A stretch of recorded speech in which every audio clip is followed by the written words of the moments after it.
Hi, this is Umid Ashtari. And Natasha McElhone. Our guest today is Sam Harris. Sam is the host of the Making Sense podcast and an author of 5 New York Times bestsellers. His books include The End of Faith, Letter to a Christian Nation, The Moral Landscape, Free Will, Lying, Waking Up, and Islam and the Future of Tolerance with Maajid Nawaz. His writing and public lectures cover a wide range of topics: neuroscience, moral philosophy, religion, meditation practice, human violence, rationality, but generally focus on how a growing understanding of ourselves and the world is changing our sense of how we should live. Sam's work has been published in more than 20 languages and has been discussed in the New York Times, Time Magazine, Scientific American, Nature, Rolling Stone, and many other publications. He's also written for the New York Times, the Los Angeles Times, The Economist, The Atlantic, Nature, among others. The Making Sense podcast, which was selected by Apple as one of iTunes' best, has also won a Webby Award for Best Podcast in the Science and Education category. Sam received a degree in philosophy from Stanford University and a PhD in neuroscience from UCLA. He has also practiced meditation for more than 30 years and has studied with many Tibetan, Indian, Burmese, and Western meditation teachers, both in the United States and abroad. He has created the Waking Up app for anyone who wants to learn to meditate in a modern scientific context. Today, we talk about how failing at meditation is perhaps the best approach. Dissolving concepts that are made up by our mind. How to lose your head. His book, The Moral Landscape. Moral absolutes versus moral relativism. Is adversity the only path to growth? The illusory distinction between rationality and emotions. His book, Free Will. Whether we really know why we change our minds. And how losing a foot might lead to a better podcast. What? And so much more. Let's meditate. Hi, this is Umid Ashtari. And Natasha McElhone. And with us today we have... Sam Harris. See, I only needed 2 takes to do that. It's so good to have you, Sam. Natasha and I always had long debates about your podcasts, and we came at it from different vantage points and disagreed. And so we decided that we will call this podcast Where Shall We Meet? On the basis that somehow through all the conflict, we always ended up in some constructive place and learned a lot about each other. Nice. Well, I'll try to guess which one agrees with me. Or do you go back and forth? Oh, back and forth. You'll see, yeah. So there's so much to talk about. Obviously, you're incredibly well known for all kinds of things, but being a neuroscientist, a best-selling author, your Making Sense podcast, and your Waking Up app, which I know a ton of people use, including... Which we both use on a daily basis, really, yeah. Nice. Well, I let me qualify that. I try to meditate on a daily basis, but I fail daily. You, in fact, describe that process or the torturous process brilliantly of perhaps I didn't even know that I talked to myself until I tried to meditate, to be honest. Mm-hmm. You're a great kind of meditation buddy. You get it. It occurred to me that when you talk about this conversation, and you, I think a couple of times have cited it as being like a form of madness. What are we doing? Mm-hmm. How can you possibly have the construct of a conversation with yourself when you're the listener and the talker? But I wondered if there is any kind of evolutionary purpose to that is this like a conversational way or a thought way of us testing things out in a safe environment in our own mind before we take it out into the world? It's a very difficult question to answer with any confidence. I think both answers are true, essentially. I mean, it's one that there may, in fact, be some evolutionary advantage to being able to model future experience or rehearse past experience in your imagination. There's a kind of a learning circuit that we can accomplish on our own, testing out various approaches to situations or modeling conversations in advance or trying to extract some lesson from the embarrassing thing that happened yesterday by ruminating on it.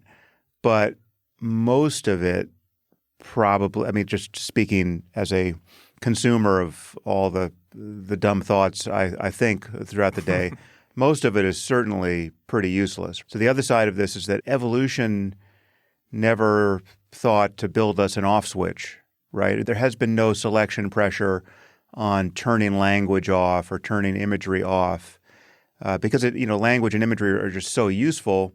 Building an off switch may not in fact be useful from an evolutionary point of view, which is to say may not equip you to better spawn and ensure the survival of your kids. There's a lot to human life that has not been selected for by evolution that we care about, right?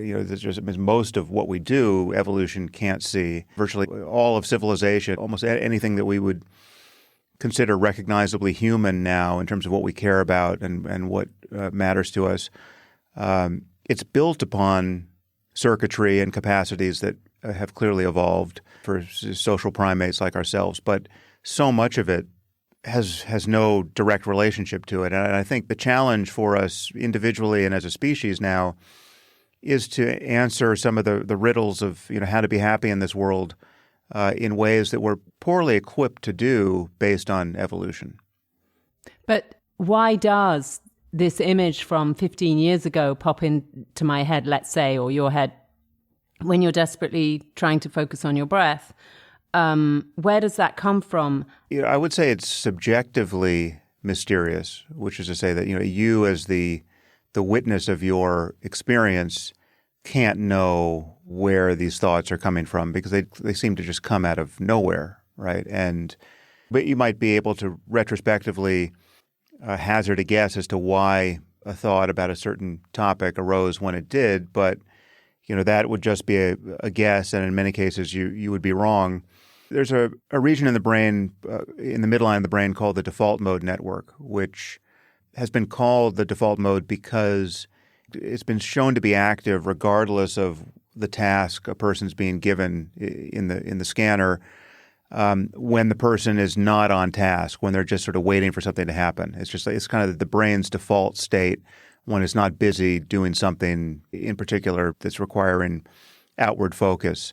It's directly associated with mind wandering. It's what you're doing in the privacy of your mind when something in the environment isn't directly engaging your attention or forcing a response. So these regions of the brain they're not only active when your mind is wandering, but when you're actually given a task which is explicitly self-referential. If I ask you to think about yourself, your identity, or whether certain words apply to you, are you patient or are you tall or are you young, or if you're thinking about those terms in explicitly self-referential ways, the default mode network will also be active. So it stands a fairly good chance of being, at least in part, the seat of our experiencing self, the sense that we are a self in the middle of experience as opposed to just being identical to experience.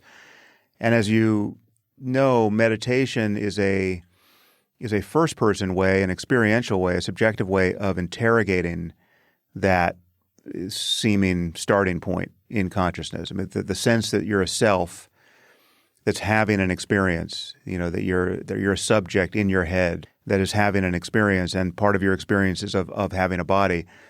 That's where people default to subjectively, and that's the illusion, frankly, that meditation is designed to evaporate, right? You look closely enough at this sense of self such that you can find it to be absent, and that finding can be conclusive. It's not that you just fail to find it.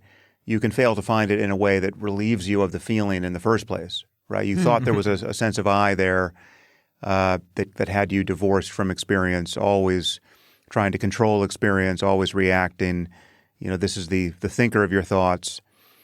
But you look closely enough in such a way that you notice, okay, that there's no center to experience. You're not on the edge of it. You're not actually behind your face looking out at something that's not you. There's just this totality of experience, and you're identical to it.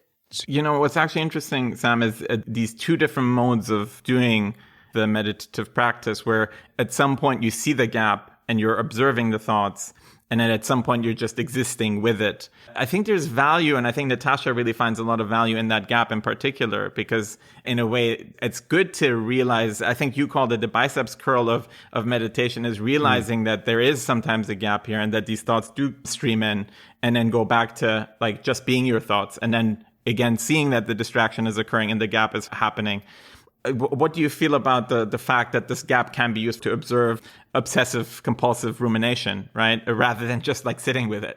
Yeah, well, we're all almost certainly on some continuum with what we recognize to be frank psychopathology. I mean, we're not all suffering from OCD, but we're suffering from something analogous to it. I mean, I've described this, the ordinary thinking as analogous to a situation, the most boring person in the world sort of kicking through the front door of your house and following you from room to room and never shutting up, for your entire life, right? Like you've heard these stories dozens of times. You've thought these thoughts again and again and again, and yet paradoxically, you never get bored of them somehow. It's like you would if a person were externalizing all of these, petty judgments and telling you the same story that you'd heard for the 12th time that day, yet again, you'd find this person to be just insufferable company. And yet that's very much the character of our minds most of the time. We just keep finding the same ruts. Isn't that the point of meditation, is to be able to liberate us from, because I would argue that it's an enslavement. I don't think it is a choice. Well, it's not. No, I'm not suggesting that we suppress thought. I mean, there are styles of meditation where the goal is to be so focused that such that thoughts no longer arise, and that is a possible and temporary state of the mind that you can achieve through meditation. Just as concentration gets stronger and stronger, discursive thoughts, can be suppressed for a time, and that's a very pleasant and drug-like experience. But real meditation, what I tend to refer to as mindfulness or awareness practice, allows for thoughts to arise. I mean, it's based on a deeper recognition that consciousness has a certain character, whether thoughts are arising or not, and its character is one of being just open and really undefined by this sense of self that we think we're carrying around all the time. If you're going to break this spell of dualistic perception, you need to break it with or without thought. And, ultimately thought is as good an object of meditation as anything else. It's like sounds in the room or sensations in your body. It need not in principle be a distraction, although for quite some time it seems like the main distraction, because it is. We're just habitually identified with each piece of language or imagery that arises in the mind. How much do we understand about the storm under the surface? Because it is only one thought that I can carry at each point in time. And there seems to be obviously some sort of competitive dynamic playing out between parts of my brain and action potentials that somehow then make that one thought to pop out, right, out of nowhere. Do we understand how the dynamics work? Well, there's obviously a ton of mental activity that is going on that we're not aware of. Right. I mean, what we are aware of really is just the tip of the iceberg, and it's being served up to us based on a lot of unconscious activity that we can't inspect in principle. I mean, just take this conversation. I mean, you're aware of what I'm saying. You're aware that I'm speaking English, at least most of the time. You're following. I'm tending to follow the rules of grammar, I hope, most of the time, and you're decoding these mouth noises I'm making effortlessly. You're not having to work to, maybe sometimes I say something that is confusing, but, because you speak English, there's this unconscious decoding of these noises I'm making, and you're extracting semantic meaning from them. What you're conscious of are noticing errors, you're noticing things that you don't get, you're noticing words that you didn't quite hear. But all of that is riding on a surface of a lot of unconscious mental processing, and so do we understand those dynamics, though? Those subconscious dynamics, or do we understand how these kind of pan out and how that one emergent thought comes out of the storm and rises to the surface? Well, we understand many of the different regions of the brain involved in specific cognitive acts, right? So, we know where your language centers are, and we know the region of the brain that allows you to recognize faces, and we know this on the basis of recent neuroimaging experiments, but we also know it on the basis of 150 years of natural experiments in neurology, just brain injuries, right? People get one part of their brain injured, let's say the fusiform face area, and we discover that they can't recognize faces anymore, but they can recognize all kinds of other things. They can recognize trees and cars and houses, but not faces, right? And so, and that is among the many things about us subjectively that seem unified in our experience, but we know break apart at the level of the brain. I mean, so something like memory, for instance, is a perfect example. We consciously, as a matter of first-person experience, tend to talk about and think about memory as a unitary phenomenon. It's just like I either remember something or I don't. I mean, do I remember the scene in the movie I saw 2 weeks ago? Right? These are all acts of information retrieval, and they can be successful or not. But we know that there are many different types of memory, and they can all be independently interrupted. And there's much about us that is counterintuitive that we now understand at the level of the brain, that it just the seamless experience breaks apart and can be disturbed in ways that are pretty counterintuitive based on neurological injury or just careful experiments. The notion that you're referring to, that we have imagery and language in our head predominantly, I find when I think about something, I'm not actually spelling out the words. And sometimes I actually stumble to express myself, even though the thought is very clear in my mind, right? So in a way, the brain deals in symbolic proto-language that is not necessarily like verbalizing it all the time. And I wonder how much we understand that from a, again, neuroscientific point of view. I agree with you that it's not, you don't tend to think the thought verbally before you express the thought. In fact, your expression of the thought is you just thinking while your mouth is moving, right? Like you're yeah, exactly. I didn't think this sentence before I spoke it. I just spoke it, and sometimes it works and sometimes it doesn't, right? So I could, with the sort of the voice of my mind, silently utter a sentence, which is almost certainly virtually identical, apart from the motor activity used to run my mouth. At the level of the brain, it's going to be virtually identical to what happens when I just speak the sentence, right? It's the rehearsal of words. Yeah. And but it would take longer than thinking the thought, right? Yeah. But thinking the thought is, I mean, just speaking from my own experience, it's not so much that you ever really think a whole complex thought and then push it out with words. It's much more a matter of thinking it as you express it, right? It's like it's not fully formed. I mean, there may be there are exceptions to this in the sense that you might be going over material that you understand really well. Like if I'm going to explain something to you that I've explained 100 times, it's somewhat analogous to just sort of flipping a switch and playing that that inner tape that has already been well recorded. It's compressed somehow, and it just comes out. Yeah. And I'm not. I have a sense of knowing what I'm going to say in advance. I know where I'm going to go, and I'm just kind of connecting the dots. But when you're really just thinking out loud, which I think we're doing most of the time, it is just that you're thinking out loud. But I do think there's a difference here, right? Like, so for instance, when I ruminate, you talked about ruminating a lot, right? When I'm ruminating, I'm probably not speaking out the words of the things that I'm ruminating over. There is a shorthand that I'm using in my brain at that point in time, it feels like. Because if I were to speak the words of the things that I'm ruminating about, it would take like 5 minutes longer to actually ruminate on the thing.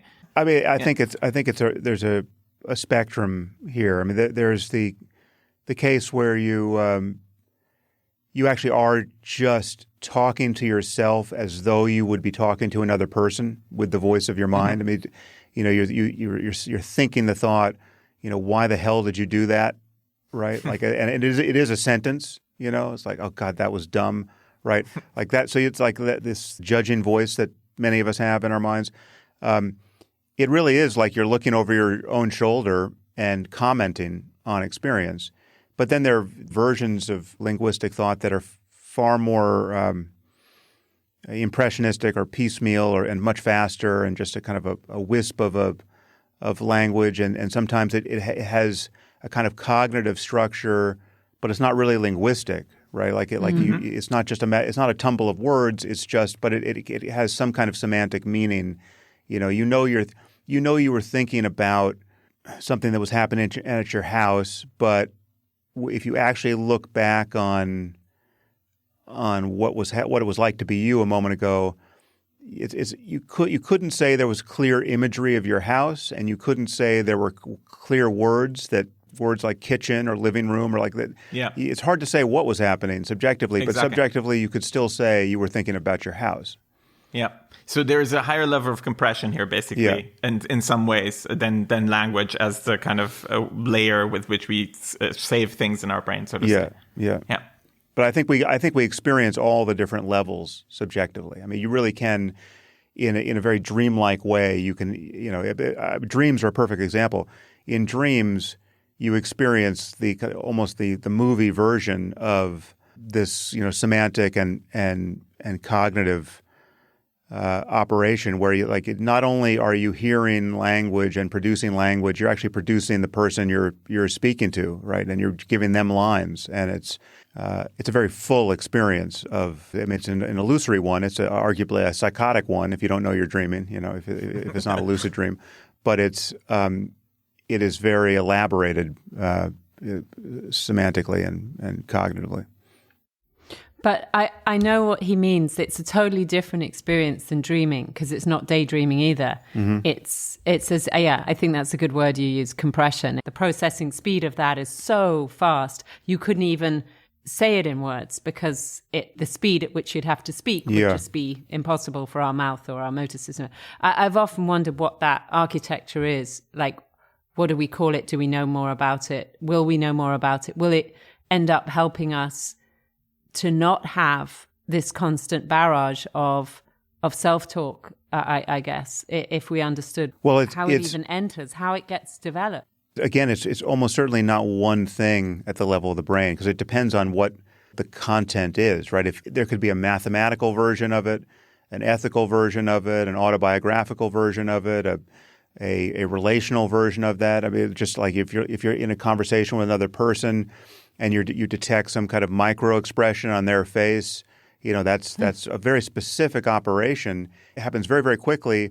You can have some emotional reaction to it that is also very, very quick, but also very strongly valenced, right? Like you can just instantaneously feel like, okay, I don't really like that person, you might not even be conscious of that judgment having been made, and yet it's affecting everything else you then think and feel and do, and it goes by in a tenth of a second. Again, that's very specific real estate in the brain and doesn't overlap much, if at all, with the thing that is giving you a very brief, punctate thought about a memory from your childhood, right? Or just a sense that a logical argument doesn't add up. Somebody's giving you a logical or mathematical piece of reasoning, and you just feel like, no, I don't know what the error is, but that doesn't seem quite right? So again, totally different from detecting something, an expression on someone's face that makes you not trust them, but a similar error detection mode. I mean, I do think that some of these operations do have kind of a final common pathway where very diverse types of neural processing can be valenced as acceptable or unacceptable, right? Or true or false, or I like it or I don't like it, right? And this is my graduate work was on some of this, where I studied belief and disbelief and uncertainty at the level of the brain. And that's one thing we did find, is that whether the beliefs related to ethics or religion or semantic knowledge about the world, very different types of processing required to judge whether something is true or false or undecidable. But the judgment itself seemed to be a kind of a final common pathway cognitively and emotionally. Brainstem pathway? It feels like very limbic, like... it was limbic and medial frontal cortex for liking the taste of various ideas, reward centers there. And also insula, which is governs our awareness of internal states of the body and also mediates feelings of disgust, was activated for error detection, for feeling that something is false. I can give you a bunch of statements that that are interrogating very different parts of your brain in order to judge them, but the judgment itself feels like something similar Disgusting. in each case. Right? It's a psychological rejection state of a kind. You're saying, no, that doesn't map on to my reality. Whereas if I give you something that's obviously true, that acceptance and the confidence with which you can make that acceptance feels a certain way. And so, yeah, that's something that we did find. You talked about whether we remember people's faces. What's it called? Prosopagnosia. Prosopagnosia. Yeah, that's it. My son has this, and as do I, not to an extreme level, but to a very embarrassing level, particularly given what I do professionally. Yeah.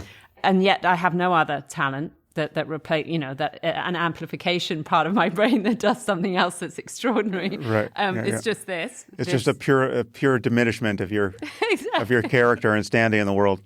Yeah. Yeah. Can I fix it? You might have made a choice. Maybe you made an unconscious choice that I don't need to fill my memory banks with this face. Yeah. So I'm not a clinician. I have no clinical experience, so I don't know what the state of our knowledge is with respect to helping people with prosopagnosia. I mean, I know there's an area in the temporal lobes, which I mentioned already, called the fusiform face area, which is there or in some connection to there is very likely the basis of prosopagnosia in everyone. I mean, there may in fact be different ways to have prosopagnosia. I'm not sure, but this region of the brain, it does other things, but among its many functions, it allows us to recognize faces as faces. You can drill into a mouth or an ear. The minute you see that ear, you know exactly who that person is. But why is it that your mind attached to the ear and not the whole face? Most things, however small, are recognizable as a series of relationships. There are very few things that are so unitary as to be something in its own right and not a matter of various intersecting concepts and shapes and connections, right? So, a car is, what is a car? Well, is a car this is actually a very Buddhist reflection. Is it in the wheels? Is it in the doors? Is it in the windows? Is it in the hood? The bumper? I mean, you get a series of car parts that are entangled with one another in the right way, and you recognize it's a car.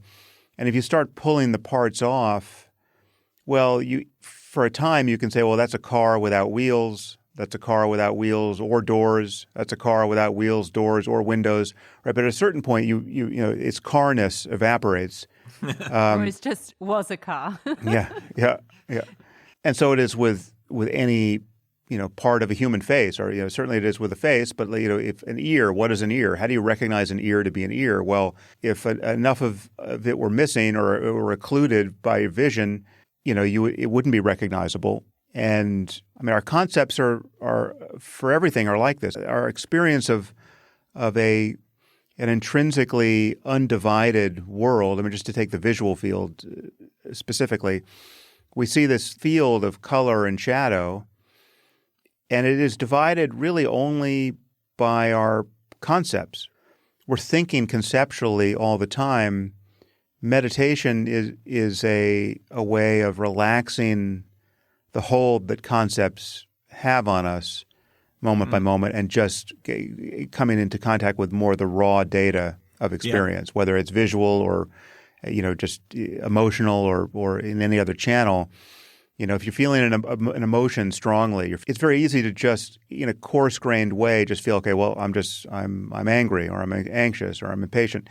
But if you become curious about what is anger or what is sadness or what is anxiety, and you try to delve into it with your attention, you find that there's no one thing there. It's a changing state of energy in the body, and in some sense, that the more you try to feel it, the less substantial it becomes.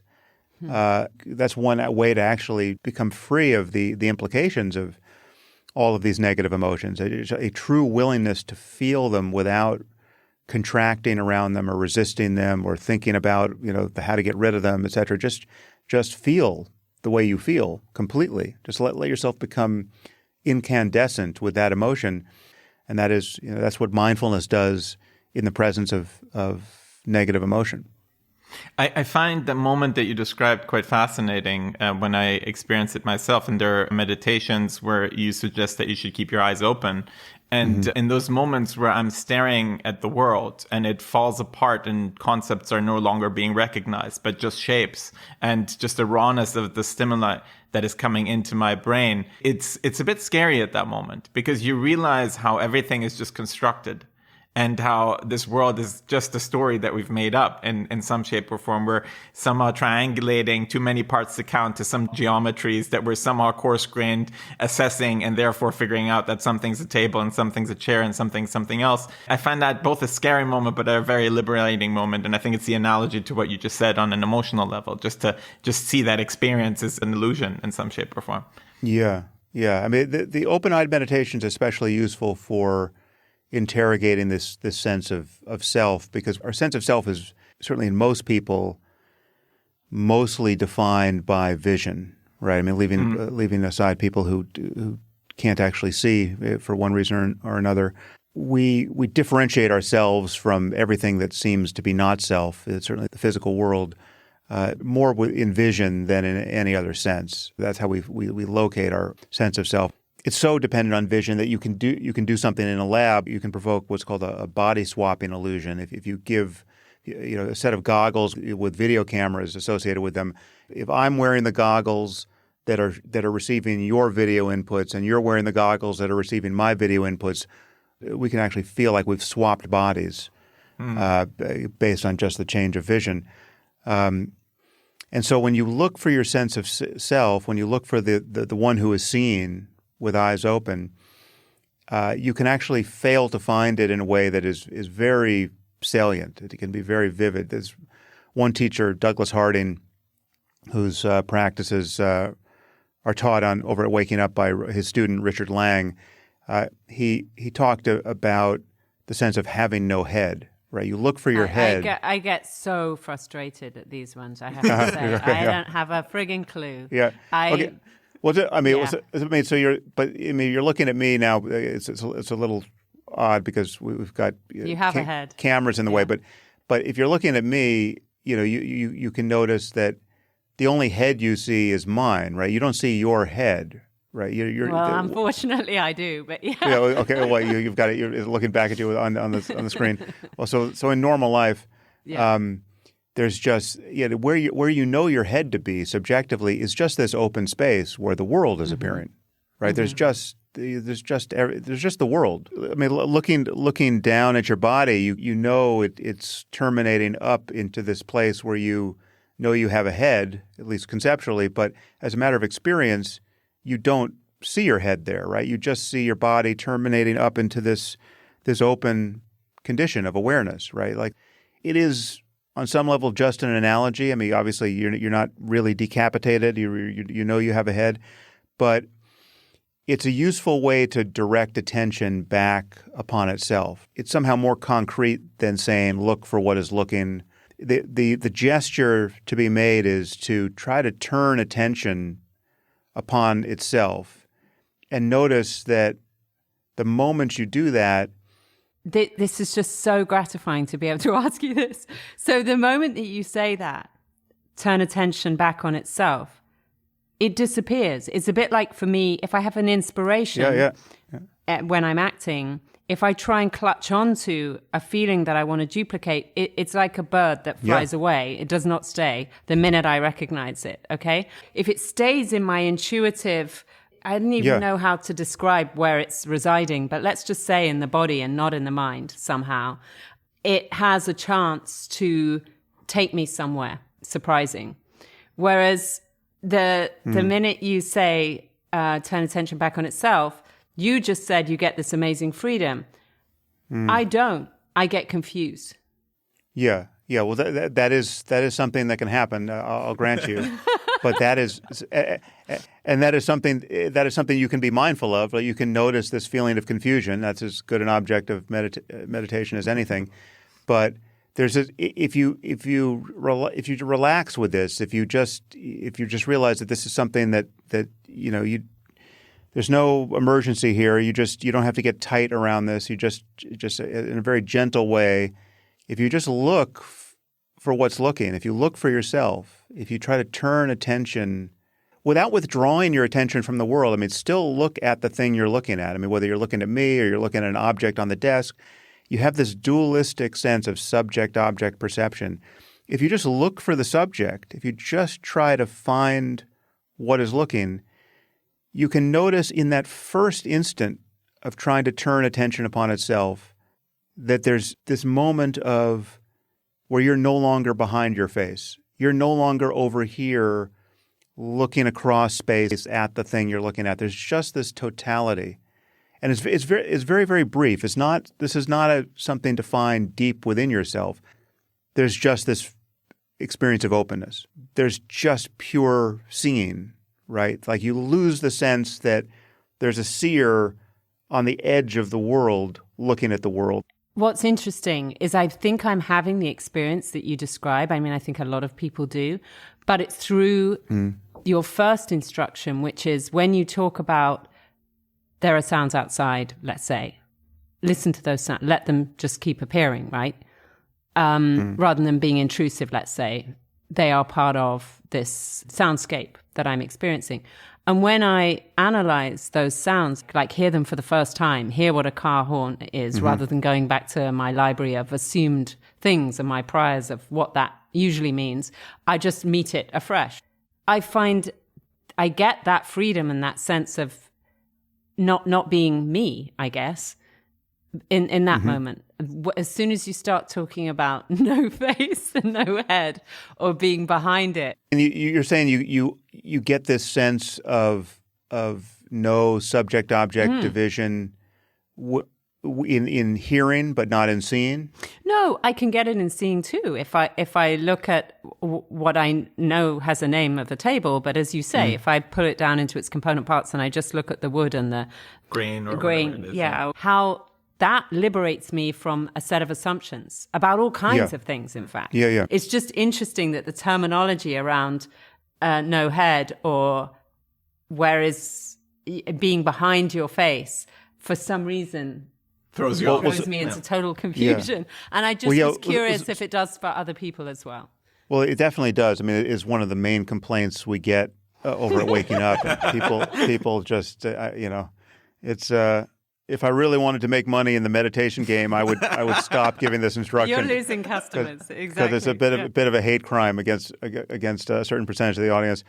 But the thing I would point out is that it's possible to do that conceptual deconstruction of experience dualistically. I mean, still feeling like there's a meditator, still feeling like a self, but you're noticing that concepts don't really fit the world very directly. So, for instance, like you could take hearing. You're listening to the sounds in your environment. You're hearing birds and car horns. And yet then you notice, okay, that's a layer of concepts that I'm imposing on the raw data of hearing.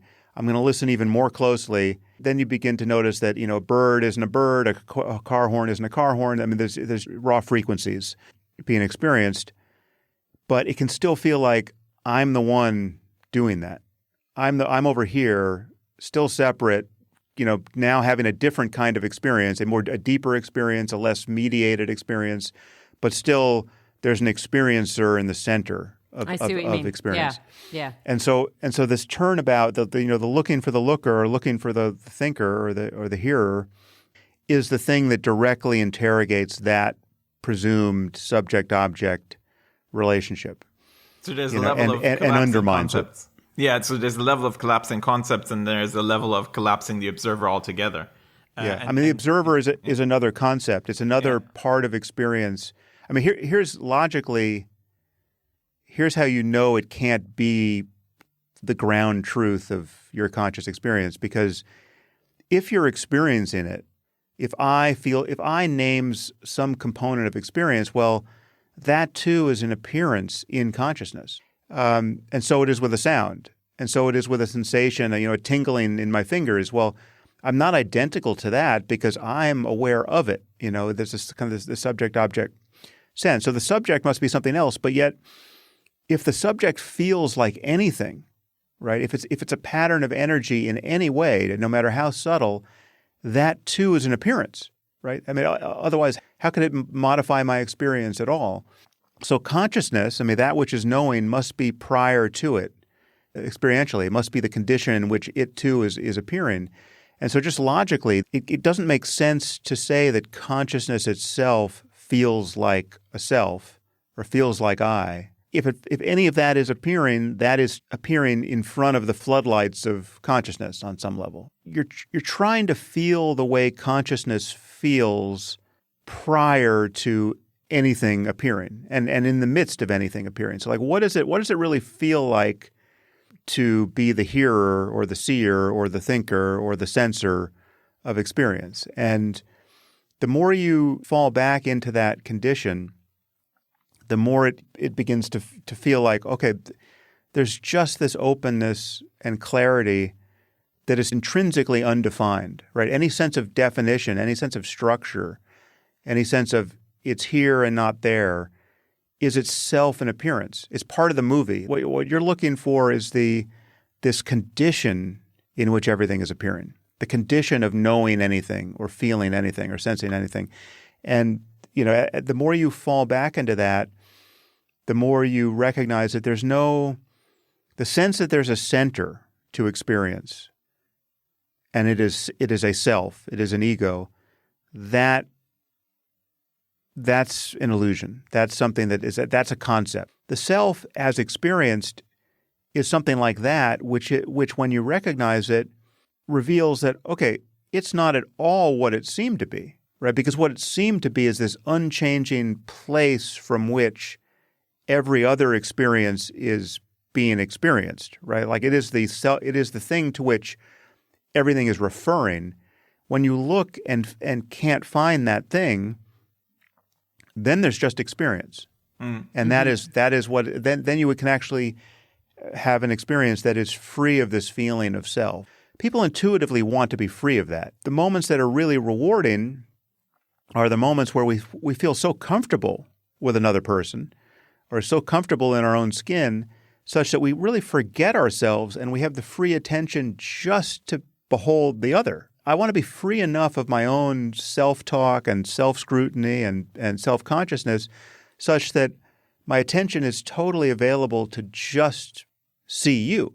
There are gradations to this that can occur without meditation, but meditation really is the practice of very directly looking for this sense of center and ultimately not finding it in a way that actually changes your experience.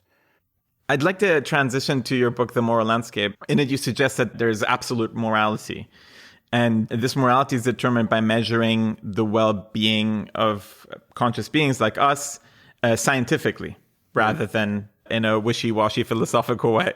This landscape of objective measurements will contain peaks and troughs, which then can guide us how to construct a moral code. Am I capturing the core argument well, or? Yeah, except I don't put too much on the success of our efforts to measure well-being. I mean, as I think you know, for me, well-being is a truly open-ended and fairly elastic concept, right? It can absorb what our descendants care about in 1,000 years, right? Right. So, and this is considered a weakness of my argument that it's a check that almost never gets cashed, but that's not true. I mean, when you look, there's so many situations where we know whether a right turn or a left turn is headed toward happiness. There are many aspects to the moral landscape. Perhaps I should just describe what this analogy is. What I'm imagining is that there's a landscape of possible experience of not just human experience, but experience of all conscious minds that are adequate to various experiences. That is, it's functionally infinite. It's not maybe not technically infinite, but it's close enough so that we know we're never going to explore its totality. And there are all kinds of different arrangements among conscious beings that produce different experiences, moral intuitions about which experiences are better than others. But there's this landscape of well-being that has peaks and valleys, and you're somewhere on it whether you know it or not, right? I mean, there are people who, and this is part of what it means to be a moral realist. There can be answers to questions whether we're asking those questions or not, and everyone can be wrong, right? Everyone can think they have something really good in hand, and they can be mistaken about that. Just like with scientific truth, we can all think we understand how electricity works, but, because it's the 14th century, we have no idea what we're talking about. Does it presuppose that we are rational beings? That's what I feel sometimes about your books and your arguments. Are we becoming progressively more rational? It doesn't seem we are. So how do you measure this? I've got the feeling that you talk about measuring, being able to measure well-being, which would lead to having a better moral compass through the prism of science and neuroscience and measurements and fMRIs and all these things, right? Yeah. And responses that you can actually look at. But I do feel that it's all relative. And I felt that you argued that it's not, and that there are these absolutes. Yeah, okay, so that's like a two-part question. First, are we rational? Well, we are rational, but we're not merely rational. And much of the opposition that people tend to make between reason and emotion, I think, is illusory, right? I mean, rationality... Yeah, no, it can be self-serving. But when you spoke earlier on about there's a clear path that leads to a better outcome, which is, let's say left, and there's another path which leads... But there's another layer, which is sort of impulse control, right? Your current self or your experiencing self versus your future self, that we know that we tend to make poor decisions for our future selves, right? We act on instinct and want what we want, and we want it right now, even though we rationally know that, et cetera, et cetera. Yeah, so there, again, this is a complex picture. We are clearly rational up to a point, and then we're clearly guilty of failures of rationality, and failures of reasonableness. I mean, so for instance, we can think we're doing the thing that's going to get us what we want, and we're wrong about that, and because we just didn't think clearly enough. We can know that we're failing to get the thing we say we want because we're suffering some kind of weakness of will. There's still a person in there who knows, I really do still want to lose the weight, but damn, I also really want this ice cream now. We can think of that as some kind of contradiction, or we can just realize that the human mind is such that there's a kind of congress of selves and competing interests, and you're just not unified. You want many incompatible things. We can get a bird's eye view on all of that and understand ourselves more and more clearly, and then make decisions that can get us outcomes that we, in a second order way, we insist we really, really want, right? We wanted something else in the moment, but the truth is we really do want to lose the 10 pounds, right? So now we're going to take the ice cream out of the house. We're going to throw it away. We're going to anticipate our weakness of will, and we're going to guard against it.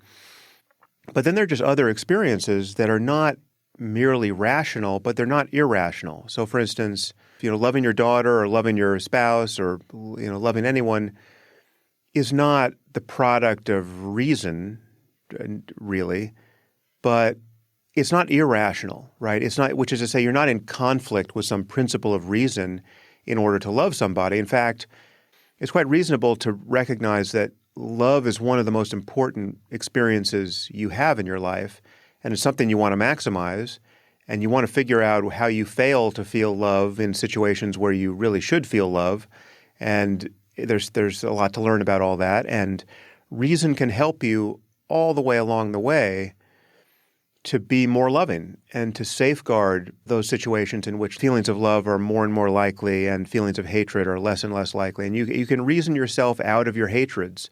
So in my view, rationality is really the guardian of love, right? And it's the guardian of all of these squishier, positive, pro-social states that we want and which many people think exist in opposition to cold, calculating rationality. And I would also say the notion that rationality is cold and calculating is also mistaken. When you think of what it feels like to be sure you're right or sure that someone else is wrong? Or do you think of what it feels like to think you're right and to suddenly realize you're dead wrong, right? And that a lot has been predicated on your being wrong in the past, right? Those are heavily laden emotional experiences, right? They're like the feeling of doubt is an emotion, the feeling of certainty is an emotion, the feeling of intellectual embarrassment. You're in the emotion game when you're reasoning about what is real. Right. The second part of the question, I think, was more related to the scientific measurement of well-being, which is also part of the book, which you then actually said is not the main point that you're trying to make with it. And also, Natasha asked about relativism, just as the idea that exactly. How could there be truly right answers? Well, the problem, generally speaking, is that people get confused about the difference between answers in principle and answers in practice. The fact that it's obvious you can't get the answer makes people throw up their hands and say, well, maybe there is no answer, right? Mm-hmm. And that, I think, is a false move. But there's this sense that there's just so much gray, and also that our ongoing scorekeeping never ends. So you take something like Chernobyl or Russia's invasion of Ukraine, right? Or there's almost nothing so horrible that you can't then say, well, the consequences of that thing are not fully in yet. So, for instance, what if it's true to say that Chernobyl, in the fullness of time, will have been the thing that caused us to become much, much safer in our handling of nuclear waste. And gave us better outcomes. Right. Exactly. And then the God's eye view of the situation is, but for that accident, we wouldn't have handled nuclear waste properly, and we'd have suffered something far more devastating as a result. Now, I'm not arguing that you can make that case readily for Chernobyl, but you're not wrong to think that that's possible in the aftermath of any true atrocity. So it's kind of the silver lining argument. There's a potential silver lining to anything. Even if that were true, and it's hard to deny that it's at least conceivable in most cases. My moral landscape argument suggests that it's still not a peak on the landscape. It's like it's still there still has to be in most cases a better way to have learned that lesson. Even if you can say, well, yeah, I wouldn't have stopped riding a motorcycle, until I lost my foot in that accident. I'm grateful I lost my foot because I could have wound up dead with all my motorcycle riding. Finally I learned my lesson, and now I don't have a foot.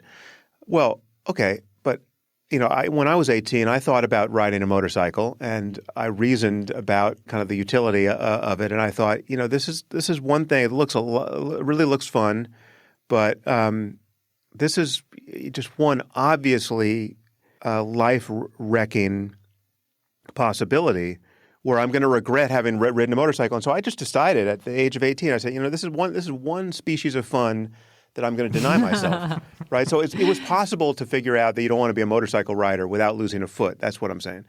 And so it is with many other things.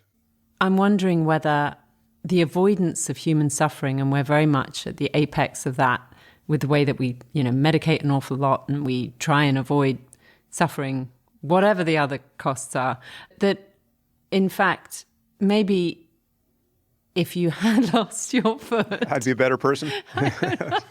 This would be a better podcast. If I had only one foot, I'm sure this would be a better podcast, and it would be worth it.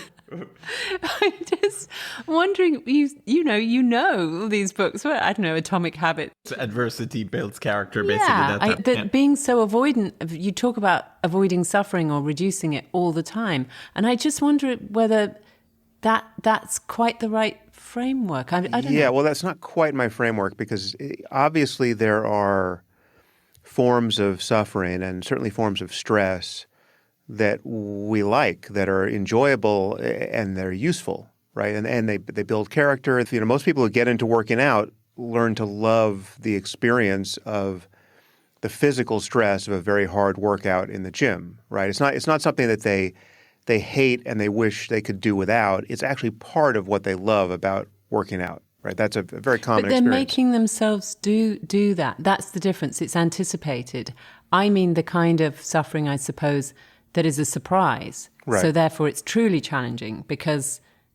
No, it's true that yeah. you can find people who will tell you, I'm a much better person for having survived cancer. I'm a much better person for having gone to war. So the one question is, was that the only path to take by which to have improved yourself in all those ways and to have improved your subsequent experience? And I think the answer to that is almost certainly no. But let's say that there are cases where that is in fact the case, where the only way for you to become the truly amazing and amazingly satisfied person you will be is to go through this narrow pass of misery on the way there.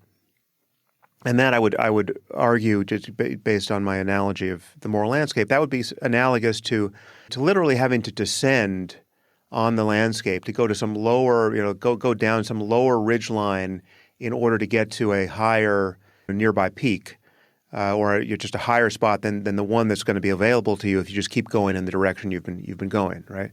Mm-hmm. And I think we encounter that kind of thing a lot, both individually and collectively, socially. I think it's true to say that, in order to put a whole society on some different footing that's going to be better in the end, there might be a lot of short-term pain that we have to run together.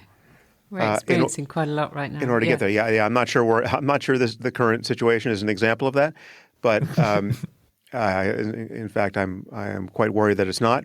The point that you're making here is that there's really no room for moral relativism. And it gets very complicated when you actually take it up to a society, right? Because we talk a lot about these individual examples, which are very clean cut, I think, to an extent, right? But you see, you're in a political landscape, right? And there's certain people want to do this and certain people want to do that. And then how do you determine the collective well-being in a clean way? And I think that's where it gets a little bit more fuzzy. Yeah, well, it's a hard project. There are tricks that can make it easier, and there are obvious errors. There are kind of failure modes that you want to avoid. Dogmatism is something you want to avoid. The idea that anyone has the ultimate right answer that's unchangeable for all of time. We know that that's not the perfect approach to getting now 8.5 billion of us to cooperate together and build the best possible global society together, right? Yep. So dogmatism, religious and otherwise, you need to keep out of the conversation. You have to admit that your moral intuitions, which is to say the very tool and the very criteria you would use to decide whether a certain outcome seems good to you, those can be wrong. And we've learned that they could be argued out of that in a variety of ways. I mean, ultimately, I think in the end, it has more to do with just being exposed to gay people and gay lifestyles depicted in culture and realizing, okay, these are just human beings with certain preferences that have nothing to do with me. And there's no zero-sum contest between the sanctity of my marriage and what anyone else is doing in their private life. And so I can relax the taboo around this. The intuitions people have, and sometimes very strong intuitions about what is right and wrong, can fail to track the terrain that would lead us to right answers that relate to what really matters with respect to human well-being or the well-being of conscious creatures. You have to be humble in how you have this conversation. And there are people who will suffer, therefore, for bad reasons. And their insistence that they're suffering is not a lie. It's just we don't have to take it so seriously. But you're still talking about it from the perspective of proof and seeing evidence. And I guess let's just say that half the world doesn't need, want, desire proof. They like their belief system. Oh, they do. No, they do. They do want proof. They have been convinced that you can act as though you knew certain things to be true when you don't, in fact, know them to be true. And in fact, you can build your lives around them. But everyone is desperate for proof, and you can see that the moment they get a little taste of it. The moment they see the silhouette of Jesus in a piece of burnt toast, people want a corroboration of their core beliefs, and just notice how discounting they are of the faith-based suspensions of disbelief that other people make.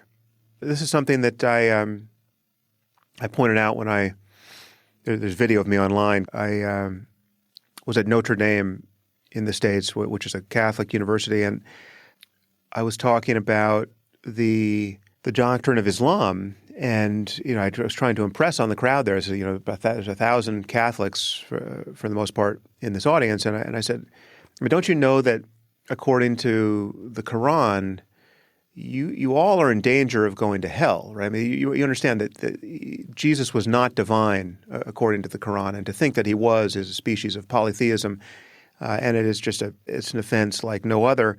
You understand that, don't you? And I just want you to consider that for a second. And I want you to feel in yourself how kind of blissfully unconstrained you feel on the basis of their certainty. You're going to sleep peacefully tonight, never giving a thought to the possibility that you might go to hell based on the Muslim logic, right? You just have to know that every atheist feels this way about your core beliefs, right?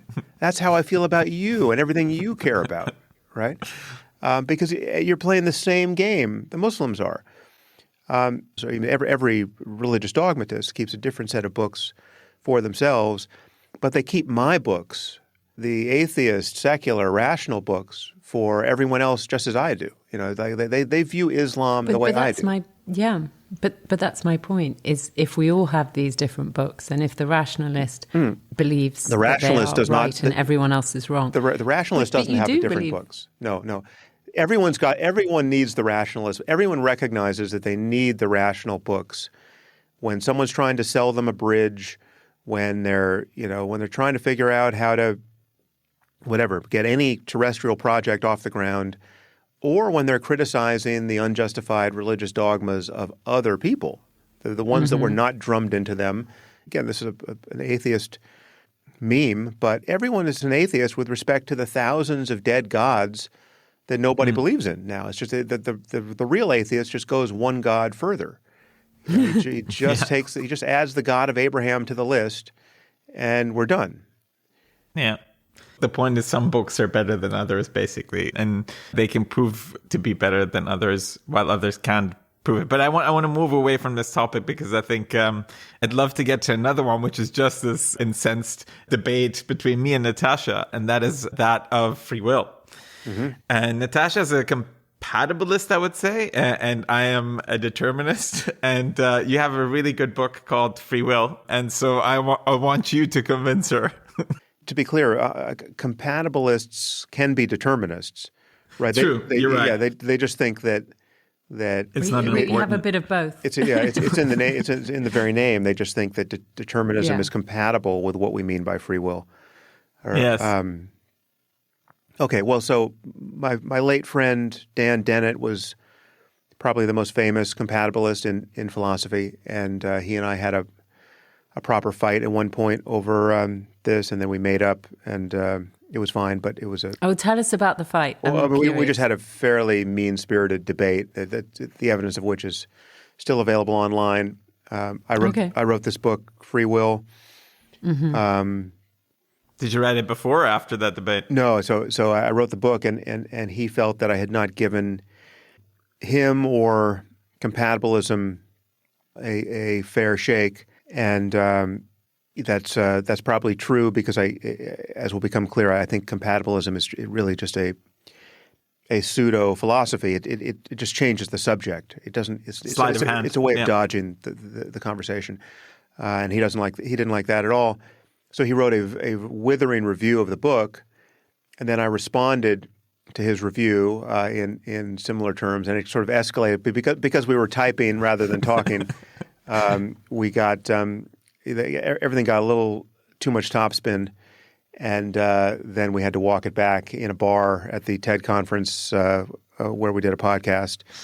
Nice. And made up. So the problem for free will is that there's no account of causation that makes sense of it. If you put everything in terms of determinism, just one domino falling and hitting the next, however complicated that picture is, it doesn't seem like there's any room for free will because it's just dominoes falling. In my brain, there's just a bunch of neurophysiological dominoes that are falling so as to produce this sentence and to produce the next memory I have and the next thought and the next freely chosen action. Like now I want another sip of tea.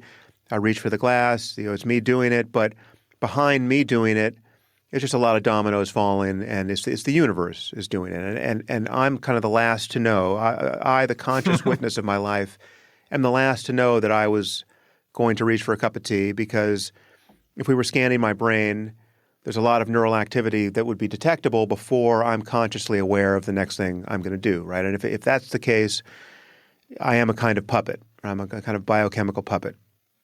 Just in case people haven't read much about neuroscience, that there's evidence to suggest that the brain makes a decision milliseconds before we are even aware of that decision. Yeah, right? And in some experiments and for some decisions, it can be on the order of seconds. I mean, you can predict better than chance. What someone's going to do in certain experiments 5 seconds before they are aware of having consciously decided which choice they're going to make.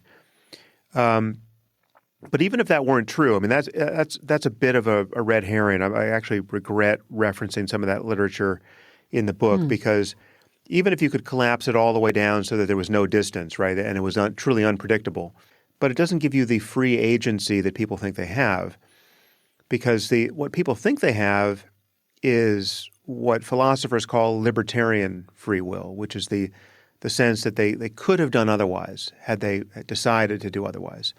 And they were free to decide at any point to do otherwise. So if you could rewind the movie of my life, there's this sense that in this scene, I could play things differently, right? Like I just said whatever I just said, but if you could rewind the universe to the state it was in 30 seconds ago, I could choose to complete the sentence differently, right? People go through their lives feeling that that is the case because that is the thing that seems to give a scope to our total sense of moral agency. Unless you could have done otherwise, what does it mean to tell the person, hey, you shouldn't have done that? Right? Someone just does something that you object to, and you say, listen, you asshole, you shouldn't have done that. That presupposes that they could have done something differently a moment ago. I think this is really important, right? Because often when I have this conversation with people, they're like, oh, but what does it even matter? I don't have a choice. Then why would I even think about this? And, this is actually the point that you're making. There is a moral, and I would love you to talk about the bear in this example. Yeah. So there's this feeling that you're a rational person. You should have done other than you did in that moment. I share the sense that it's important for us to relate to one another in that way, to view each other as moral agents, capable of rational decisions that follow, moral norms, because we clearly are agents of that kind. I mean, we're not just always going berserk. We are capable of being well-behaved, and more important, we're capable of learning how to behave better and better in civilized society. I mean, we go from being infants who know nothing, who are capable of following no norms, but for a few biological ones. But we learn to not be little monsters any longer, and we become better and better behaved, at least some of us. Some people don't, and it's quite amazing to see them become president of the United States. But for most of us, we learn morally salient lessons that equip us to play well with others. When that breaks down, when someone does something, quote, immoral, provided they're neurologically intact and they're not suffering some obvious brain damage or they're not, psychopaths, those are distinct situations. But in most cases, when we're dealing with our friends and our family members and normal strangers, colleagues, we believe we're in the presence of people who, when they behave badly, it's true to say of them, well, they shouldn't have done that, and they could have done otherwise, right? And when they reflect on it, they think, yeah, I shouldn't have done that, and I could have done otherwise. Well, the truth is, I was cutting corners there. I was tired. I was late, So they have their reasons. Some of the reasons are spurious, which is to say that a person can be wrong about what actually motivated them to do what they did, right? That, we're not perfect judges of what our intentions were. And one of the virtues of meditation, one of the sometimes unpleasant virtues of meditation is you become a better and better witness of what your actual intentions are in each moment, and sometimes they're not as flattering as you would want them to be. Doesn't your argument make a mockery of something you've devoted so much of your life to, which is meditation, where you can change outcomes and you can study your responses to things and affect a different response? Wouldn't it be refreshing if I just said yes? What are the chances, do you think, Natasha? I'd never thought about that. What are the chances that the answer is yes to that question? The reason why we don't have free will is that we are just in this causal matrix of one thing happening after the next. There's this picture of causal influence, but the sense in each moment that you could have done otherwise, in any sense apart from just maybe randomness could have made a different contribution to your behavior, which again doesn't give you freedom, it just gives you a different outcome through no agency of your own. That sense that you could have done otherwise is an illusion, but we can re-understand it in a way that is still useful. So take my role as a parent, right? When my daughter does something that I think is, not great, and I wish she hadn't done, my belief that free will is an illusion doesn't cause me to be this bizarre character as a parent who will then say, well, you couldn't have done otherwise. There's really nothing to talk about here. I'll just let it go. No. But why? Because it's a charade otherwise, if you truly believe. Well, no, it's not a charade. I'm sorry, I can't personally as an American say charade. The universe won't let me. It's not a charade because there's still learning that is possible. The conversation I'm about to have with her about why she shouldn't leave her dirty dishes on the table and she should at least put them in the sink, right? Eventually, it's to be hoped, that admonishment is going to change her brain in such a way so that the next time she's confronted by her own dirty dish at the end of a meal, she will remember, actually, Dad really wants me to put this in the sink. That's what I'm going to do, so I don't have to have that boring conversation with him again. And the learning will have been accomplished and the behavior will change. That's a perfectly mechanistic, deterministic process. And in each moment, it is mysterious as to why it works or whether it works and the degree to which it works, right? So for instance, if I were to say to her, you put your dish in the sink, it seems that my lecture finally got through to you. Is that what happened? And she would say, yeah, I just didn't want to have that lecture anymore. But if I said to her, well, why did it work this time? I've had to give you that lecture at least 400 times over the course of your life. It would be true to say she would not possibly have any idea of why it finally worked, nor could I have any idea. And if we were being your daughter, she would say the universe willed it. That's right. The 400th time it would work. But even if we were scanning her brain, all we would see was some set of neurophysiological changes such that, this return the dish to the sink circuit finally got fully ingrained.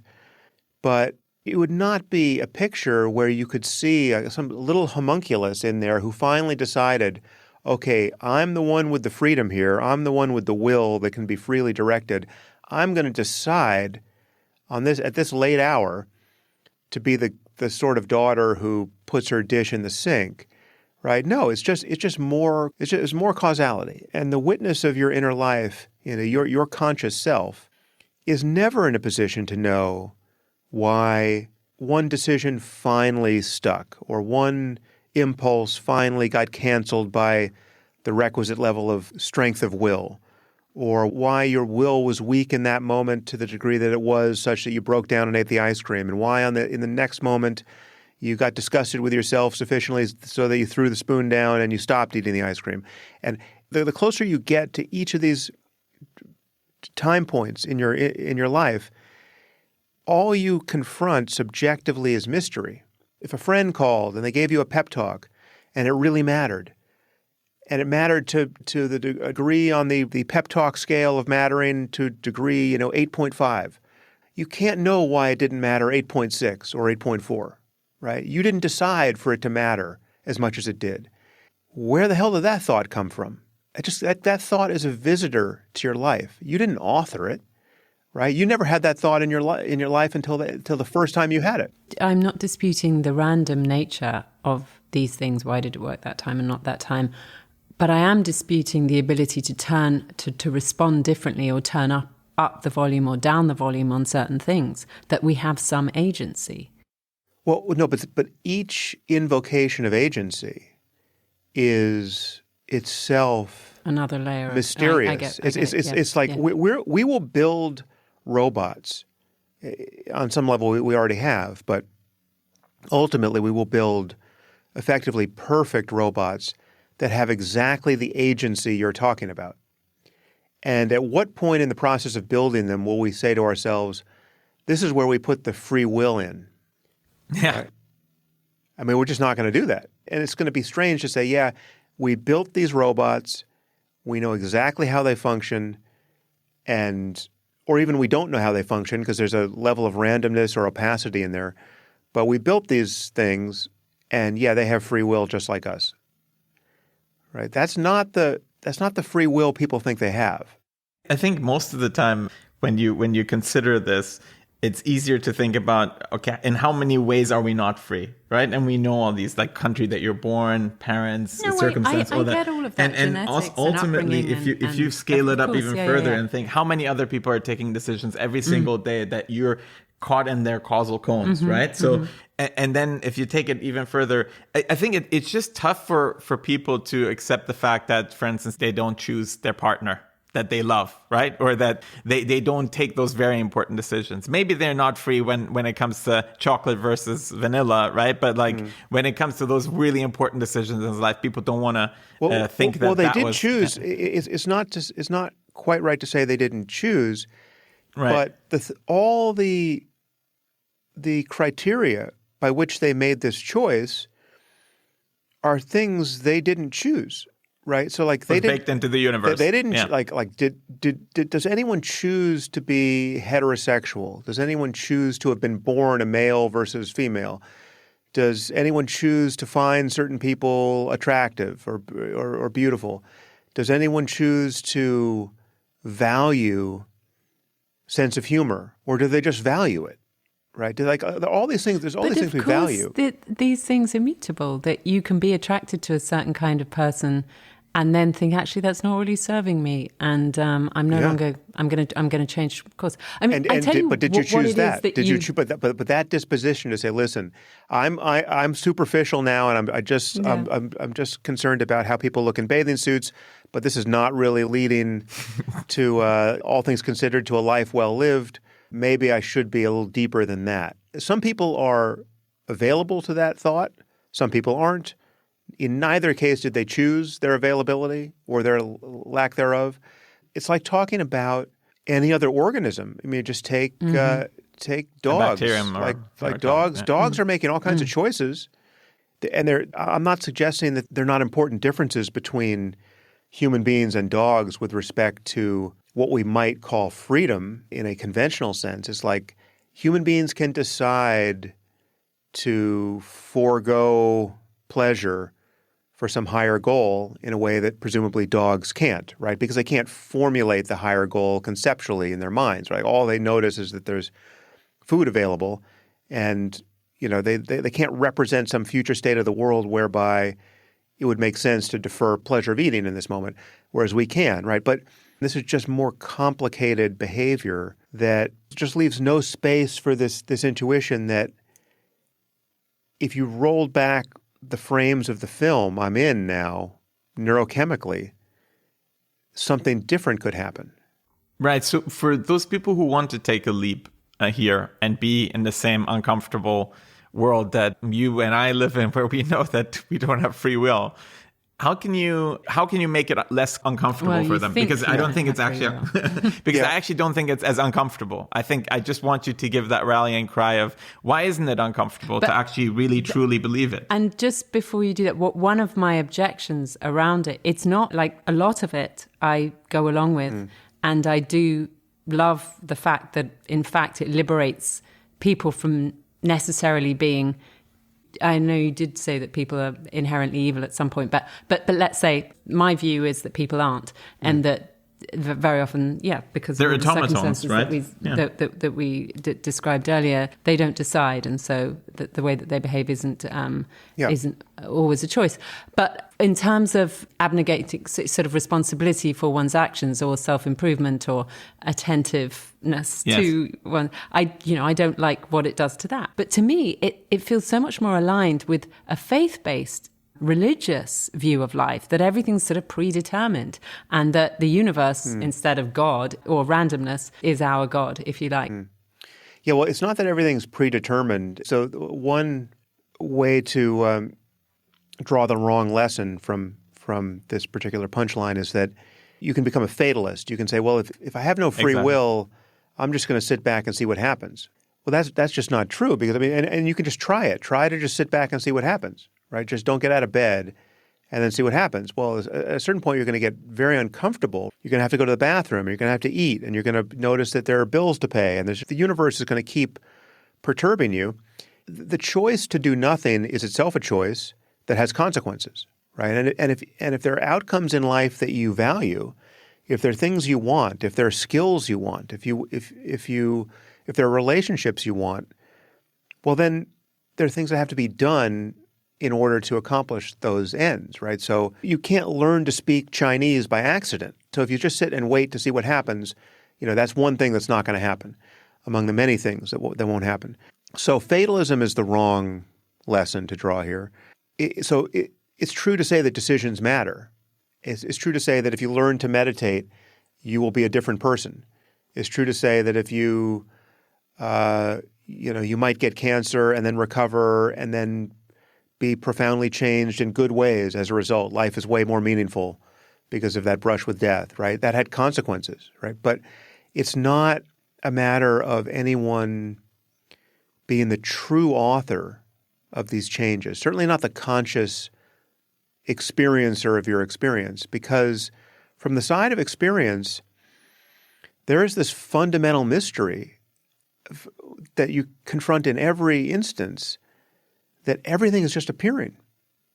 Everything is just happening all by itself.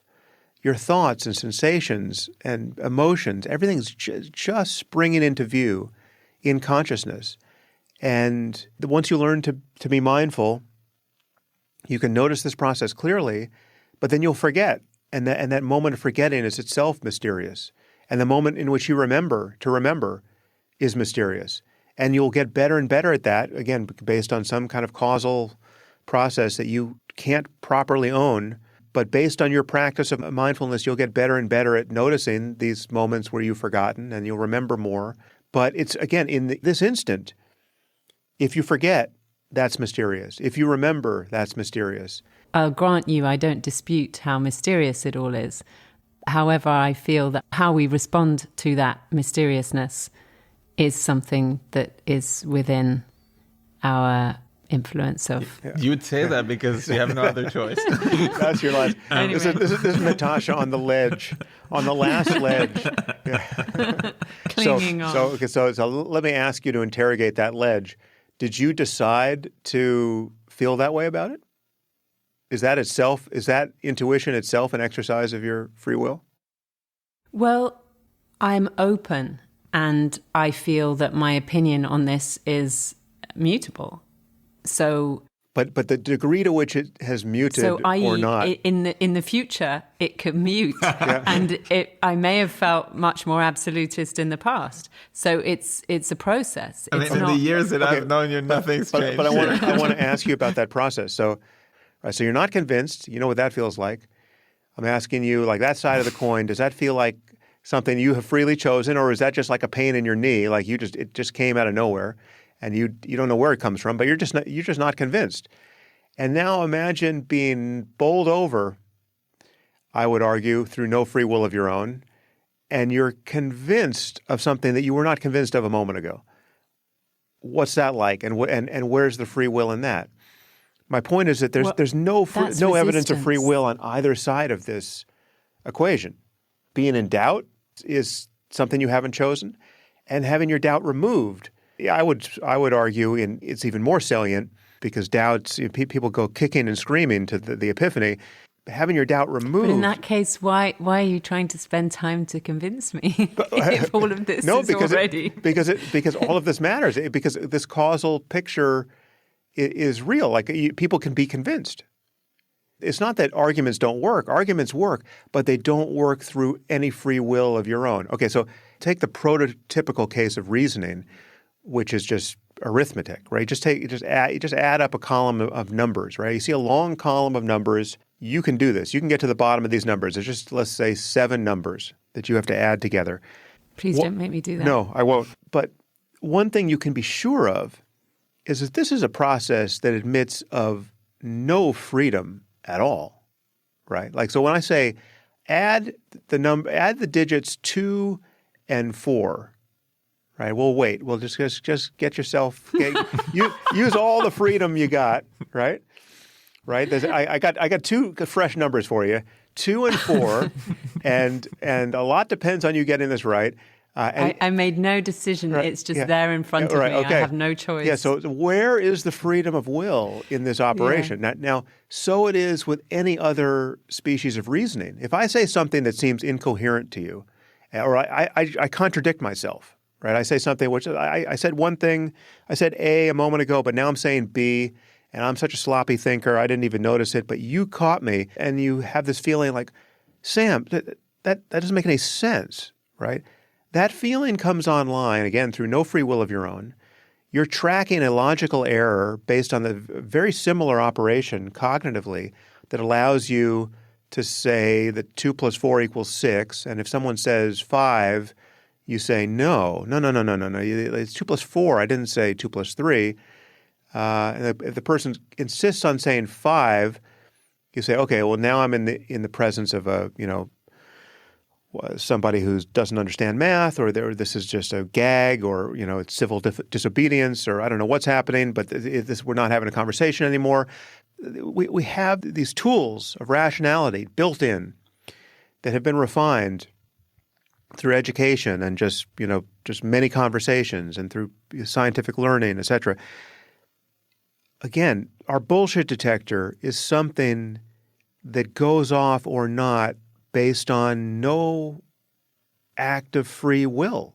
And when all of a sudden you see the light, just on your own through no outside influence, it just happens.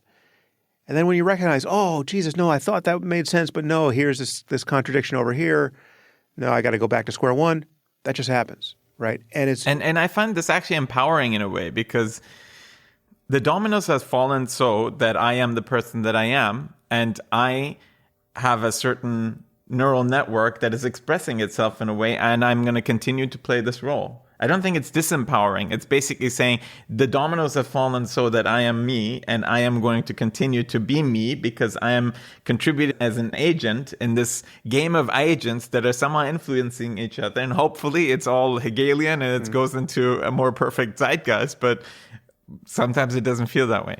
Well, also, I would add to that is that it is a picture of openness and mystery that I find genuinely empowering. It suggests that you're not condemned to be merely who you were a moment ago or yesterday, because you have no idea how meaningful and how powerfully transformative your next insight could be, or your next conversation could be, the next book you read, whatever it is. Like you're an open system. You're open to the influence of the world, and all these influences matter. I mean, it's all happening. But I don't think those two things are mutually exclusive. You can feel like a conduit who things are happening to and through, but there is a selection process within that. But that's more paradigm. But that is also more of the stuff that's flowing through the conduit. All that selection is more. And you get better at it. You can get worse at it. You can say, sorry, I was drunk. I didn't mean to say what I said last night. Like all of that stuff is real. But the sense of free will is just the flip side of the coin of self, right? It is what it feels like to feel like a self. It's like you feel like you feel like me, you feel like a subject. It's me in the middle here. I'm not identical to any experience. I'm the one having the experience, right? There's experience over here. Outside, there's what I can see with my open eyes. There's my body, which is not me, really. I mean, I might believe it is conceptually or scientifically, but in terms of my feeling, I'm the rider on the horse. I'm holding the reins of consciousness and intention and thought, and I'm divorceable from all of that because I'm me. And this indigestible subject, that's the guy who thinks he has free will. That's the guy who says, I can still veto anything. I can still decide. I'm the decider. And then you say, okay, well, but you were scanning my brain and you predicted with perfect accuracy 500 milliseconds before that I was going to pick my right hand. I can decide to not care about any of that. I'm the guy who's going to throw a rock in through this crystal palace. I mean, I think this goes back to Dostoevsky's Underground Man, although it's been a very long time since I've read that book.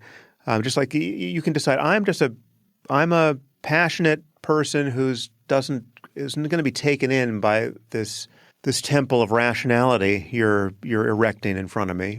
And I can just perversely say, no, I'm just going to do something I don't even want to do right now because I'm going to demonstrate my freedom, right? Like I don't even like broccoli and I'm going to eat nothing but broccoli all day today just to show you that I'm free to do it. Okay, but where did the idea come from? If you become a closer witness of your inner life, you'll see that the idea to just eat broccoli came out of nowhere. There's a mystery at our backs. Subjectively speaking, there's a mystery at our backs, and we are identical to it. As a matter of experience, we are simply this condition in which everything is appearing. And you can't think a thought before you think it. You can't intend an intention before you intend it. Everything's just springing into view. The idea that it could have gone otherwise, I mean, knowing that everything was just the product of the last moment of the universe being what it was. And it's just more dominoes falling. Sam, I did something unfair here and I enlisted you in an impossible task to convince Natasha of this. I don't think it's impossible. I think Natasha's getting the firmware upgrade.